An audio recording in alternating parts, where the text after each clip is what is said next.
جب فرعون کی بچی کو کنگھی کرتے ہوئے آسیہ کے ہاتھ سے کنگھی گر جاتی ہے اور وہ زمین سے کنگھی اٹھاتے ہوئے اس کے منہ سے نکلتا ہے بسم اللہ بسم اللہ، تو فرعون کی بچی کہتی ہے تم نے یہ کس کا نام لیا؟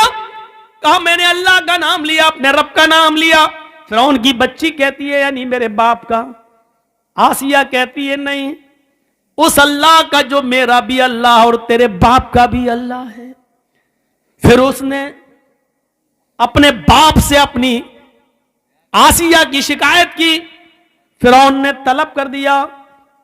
جب طلب کر لیا تو فرعون کے سامنے کھڑی ہو کر للکارتی اور کہتی ہے کہ ہاں میرا اللہ تیرا اللہ وہی ہے جس نے ہمیں بھی پیدا کیا اور تجھے بھی پیدا کیا ہے۔ یہ عورت سے لرزتی نہیں، کانپتی نہیں، ستایا گیا، مارا گیا، لیکن پھر نہیں تبدیل ہوتی ہے۔ پھر آگ جلائی جاتی ہے، اس کے سامنے ایک آدمی کو لا کر پکڑ کر ڈالا جاتا ہے، وہ فوراً چرمرا جاتا ہے۔ اے آسیہ بدلتی ہے کہ نہیں بدلتی ہے؟ بول، چینج ہوتی ہے یا نہیں ہوتی ہے؟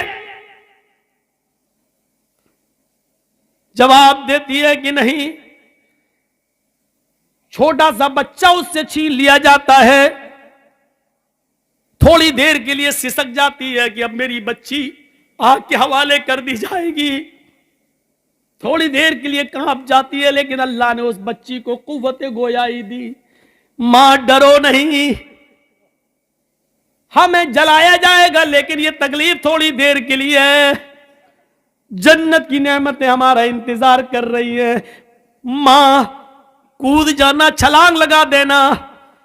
جب چھوٹی سی بچی یہ بولی تو ماں میں اور ہمت پیدا ہو گئی، ماں کو بھی جلا دیا گیا، بچی کو بھی جلا دیا گیا۔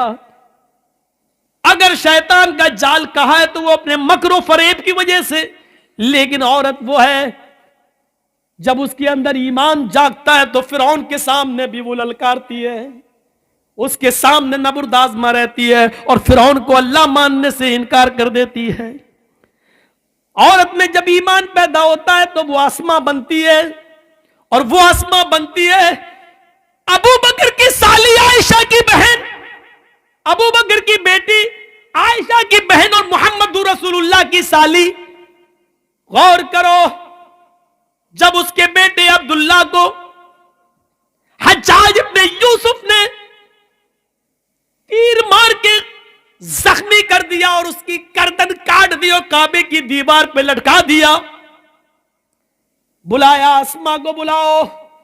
100 سال کی ہو چکی تھی اس وقت اسما، کمر جھک چکی تھی، لاٹھی لے کر چلتی تھی۔